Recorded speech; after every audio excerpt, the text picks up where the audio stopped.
connecting you to the future. After one flawless mission, ESA prepares its new spacecraft for a second flight. A new concept car from Switzerland.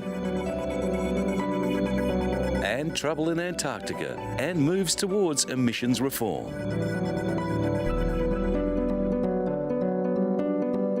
The European Space Agency is working on its second automated transport vehicle. Last year, the first ATV, known as Jules Verne, delivered supplies to the International Space Station. The second supply ship has just been named Johannes Kepler, after the German astronomer and mathematician. The ATV's second mission, due for mid-next year, will deliver oxygen, food, water and equipment to the International Space Station, staying docked with the orbiting platform for a further 6 months, periodically boosting its orbit and serving as a repository for waste.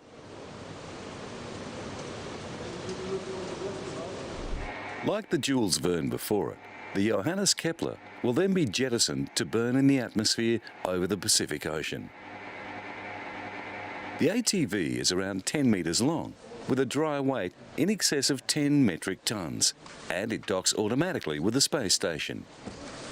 One of the strategic reasons why the European Space Agency was so keen to have our own automated transfer vehicle with its own rendezvous and docking with the space station was this technology is exactly the one you need to go and rendezvous with other crafts that are going to go, say, for Mars. Before man will actually go on to Mars, if we want to bring back samples from Mars, we're going to have automatic rendezvous and docking near Mars. The automated transfer vehicle is a new generation of unpiloted cargo carriers that supersedes the Russian-built Progress cargo ship. Though the Progress has a reliable history, the ATV has a substantially greater cargo capacity.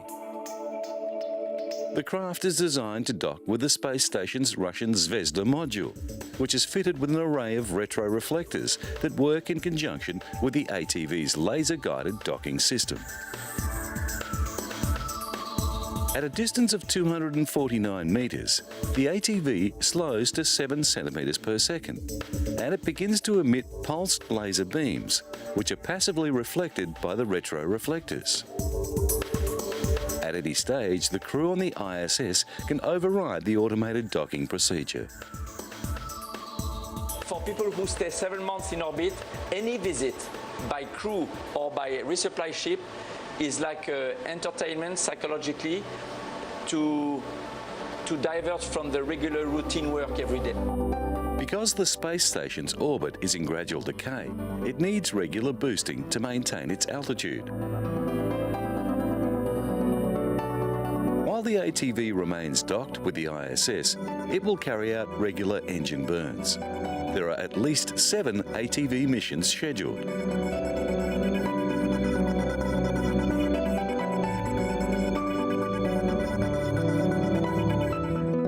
Car makers represented at the recent Geneva Motor Show are feeling the effects of the international economic slowdown.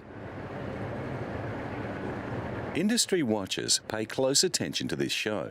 Because the Swiss have no vehicle manufacturing industry of their own, the Geneva show has a reputation for lack of bias. Concept cars on display included Mazda's Taiki. The two-seater has a new generation rotary engine. The twin pressures of recession and environmental concerns are leading to a focus on smaller, more fuel-efficient cars. There is a strange atmosphere hanging over the world car industry. With American giants like Chrysler and General Motors on their knees, and other industry leaders like Toyota making losses, car makers are in a holding pattern waiting for demand to recover. Luxury makers like Rolls-Royce say they are not being badly affected by the financial squeeze, with strong sales in Asia, though European demand is levelling.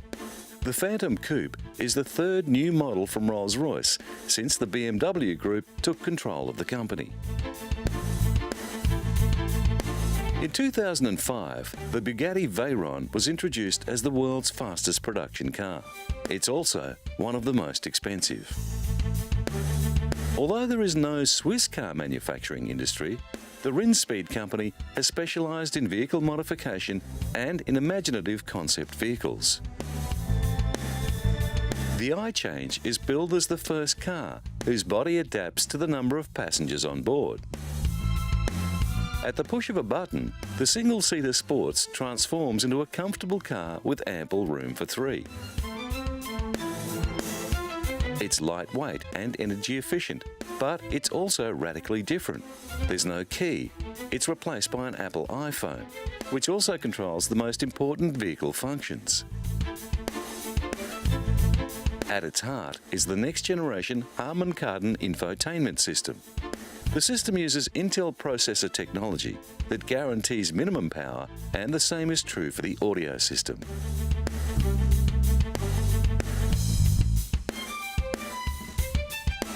The route guidance system is especially eco-friendly.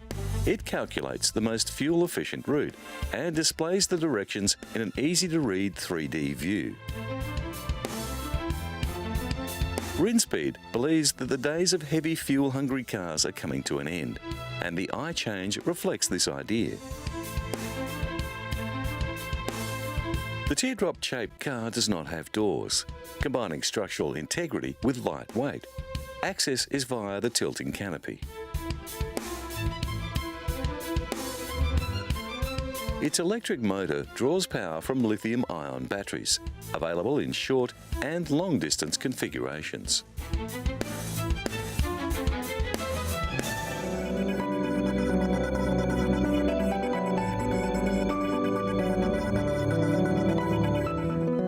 According to the British Heart Foundation, heart and circulatory diseases cause over 208,000 deaths in the UK each year.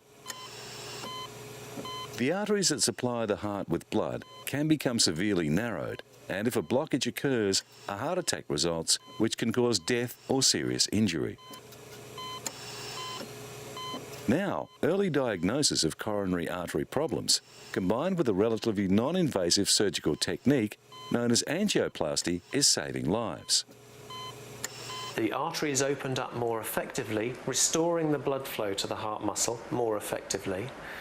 The artery becomes stable after a primary angioplasty, so it reduces the chance of the artery blocking off, and that translates into the patient getting better quickly, more quickly, and also having less chance of having problems in the weeks and months following their heart attack.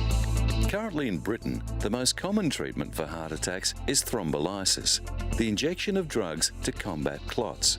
But angioplasty is now considered a more effective alternative.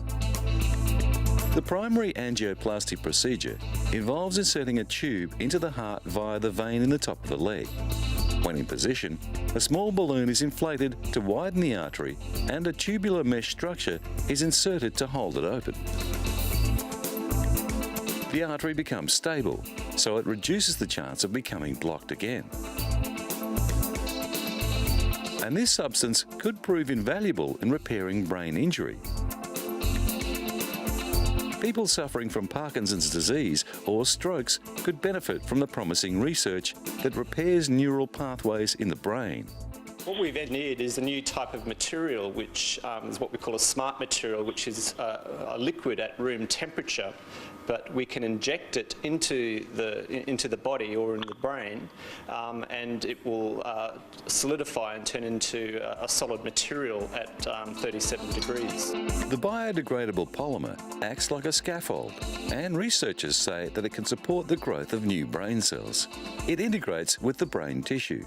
So when we inject this material into the brain, we've found that it causes minimal inflammation and scarring. So that means that it's possible for this material to integrate within the brain tissue.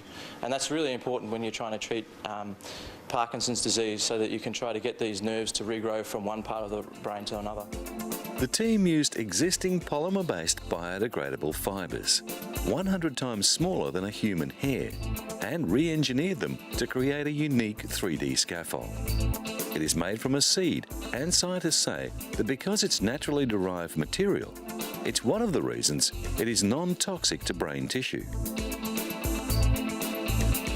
The long-term goal of the Monash University research is to help repair damaged pathways in the brains of patients with Parkinson's disease or spinal cord injury.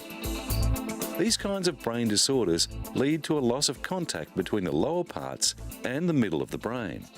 What happens is there's a death of neurons in the base of the brain, and then there's an associated loss of conductivity between the base of the brain and the middle of the brain.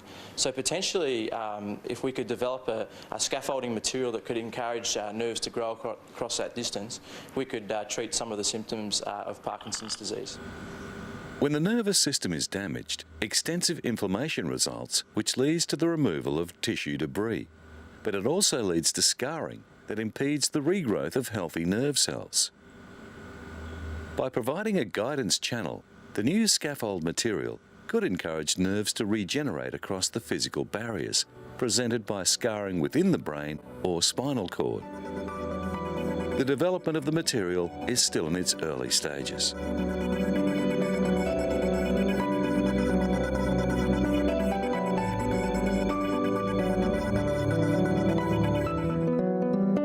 Another worrying symptom of global warming, the vast Wilkins ice shelf is breaking loose from its connection to the Antarctic Peninsula.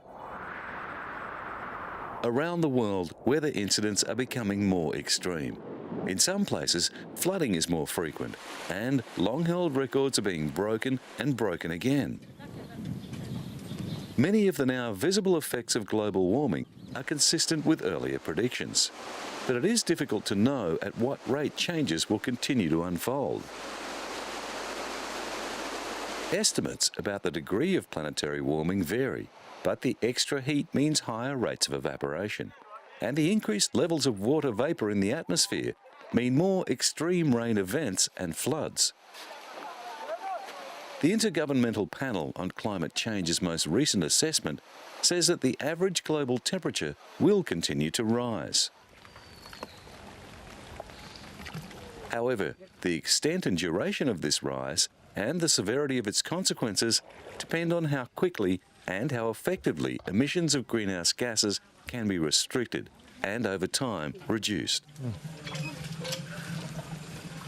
Yet, while some areas are experiencing chronic flooding, other places are experiencing long-term drought. Shifting weather patterns mean that marginal areas are no longer able to support grazing or agriculture. The global temperature rise is leading to an increase in extremes like wildfire and heat waves. Since pre-industrial times, atmospheric levels of CO2 have risen by more than 1/3, mainly because of the burning of fossil fuels. To meet our need for power without increasing concentrations of carbon dioxide, governments around the world are setting renewable energy targets, and wind farms are becoming common. Currently, wind-generated power accounts for only 1.5% of the world's electricity usage, but this figure is rapidly increasing. Europe is the leader of offshore wind farms because of the abundance of steady winds and shallow waters. North Hoyle, 7.5 kilometres off the coast of North Wales, covers an area of 10 square kilometres. It's a typical offshore generation site with 30 Vestas V80 wind turbines, each rated at 2 megawatts. The site has a maximum output of 60 megawatts. When this was built, it was the most powerful wind farm in the UK. On the Greek island of Crete, wind power has been used since antiquity for pumping water. This site at Rovos has 11 turbines with a maximum output in excess of 9 megawatts. Modern wind turbines have diameters from 40 to 90 metres and are rated between 500 kilowatts and 2 megawatts. Makers seem to have settled on a 3-blade configuration, although smaller units still have 2 blades. It is desirable for the blades to be as light as possible, so the turbine can quickly respond to changes in wind velocity. In Denmark, almost 20% of electrical power is generated by wind turbines. Cold weather presents designers with special problems. Wind turbines must be protected from ice accumulation, which can cause high structure loads and damage. Some turbine manufacturers include internal heaters for cold climate turbines, though this will reduce the site's efficiency. No emissions power generation is just one part in the transition the world has to make if we're to avoid catastrophic climate change. Everything that uses power must be redesigned so that energy is not wasted and CO2 is not produced needlessly. Free energy from the sun and wind is playing a bigger part in building design. Just outside the city of Freiburg in southwest Germany, the district of Vauban has been remodelled as an eco-friendly zone. Homes built in Vauban must follow low energy standards. These include triple thick glass windows and walls of compressed natural materials that help conserve energy. And the area has strict limits on car traffic. Ultimately, I believe with the increase of prices of fossil fuel, we will see that these kind of housing and quality of life at the end is well worth and is also payable and affordable. An eco-friendly house in Vauban costs around 15% more than a conventional house. By 2020, the EU aims to cut emissions by 20%.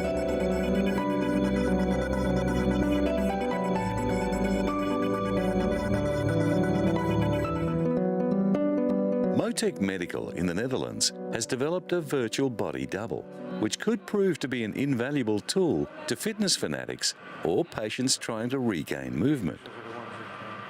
The motion capture system, known as the Human Body Model, or HBM, provides a new view of how the muscles and skeleton of a person are working.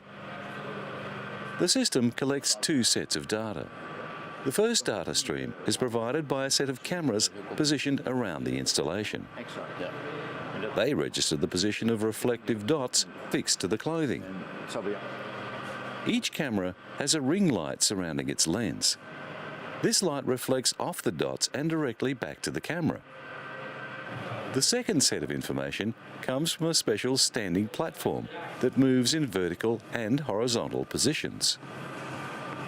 Users carry out exercises, such as running on a treadmill. The 47 reflective markers are placed in the positions of specific joints and muscles. Sensors on the floor of the treadmill are used to measure the force applied to the ground by the user's feet, to give more information on their muscle output and the load on their joints. The system enables physicians and patients to view, analyse and improve muscle activity during rehabilitation and training programs. The technology is designed as a diagnostic tool. Het is voor de eerste keer dat je de functie van de bewegingen in This is the first time you can show the functions of the muscles live, in real time. verschillende applicaties te gaan. This allows you to apply it to many applications, not only for use in normal rehabilitation, but also in sports and fitness exercises. A sister company, Motec Entertainment, uses comparable technology for the entertainment and gaming industry. Physicians can immediately show patients in rehabilitation how to use certain muscles in different ways, and doctors are very interested. The system is ideal for patients who have run into a block in their rehabilitation. They can now see and feel what is happening, and they advance much quicker. This man is using the system to help with problems after a hip replacement. And in the Dutch Military Rehabilitation Centre in Doorn, the HBM is being tested with leg problems. Michael Hartman is a 24-year-old Dutch Marine who is dealing with a complex knee injury. He is using the HBM once a week.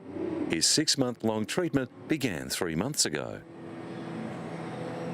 Not only is Hartman aware that his knee is improving, but he says that the rehabilitation is like fun with a great big computer game. The HBM system has a range of applications outside rehabilitation, and movement specialists are keen to use the system as a research tool. Although the technology still has a long way to go before it's validated as a medical rehabilitation tool, all those involved with its use are very positive. Colonel Wertheim says he's convinced that the system is already helping people to a speedy recovery.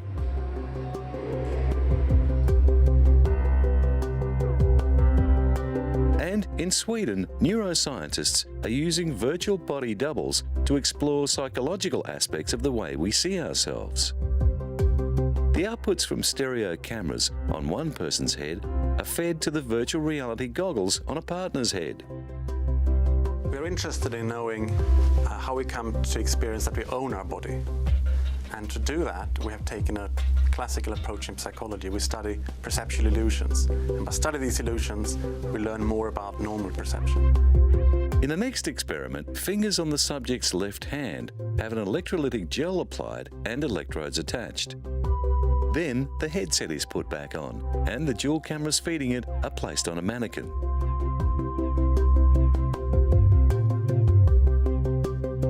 After careful alignment of the cameras, the subject starts to get the illusion that he is in the mannequin's body. When physical sensations that the subject receives match his visual input, the person starts confusing his own body with the dummy. The research is relevant for body image disorders. The illusion starts right from the first, like when you move your head down and look at your body, it just sort of automatically places itself on you because your brain sort of rewires the visual information. And then once she started brushing the pen against my stomach, I mean, it just snapped like that. So I viewed the mannequin's body as being my body. If everything is correctly adjusted, the subject will feel alarm when the mannequin's body is threatened by a knife. Even though there is no pain, the impression continues that the mannequin's body is his own. You have the reaction, because it's not like she's trying to stab me with it, but you do have the reaction to just sort of pull away a little bit because it really seems like she's about to put something sharp against my stomach. Not panic or anything like that, but it's just an automatic kind of startle response. The study, in which 87 volunteers participated, consisted of repeated sessions that gradually provided more accurate data. The results were published in the online journal of the Public Library of Science. The principal finding was that under certain conditions, a person can perceive another body as his or her own, even if it is of an opposite gender or an artificial body. Body image disorders are linked to conditions like anorexia, so the research has medical implications. But developers of virtual reality games are also interested in the findings.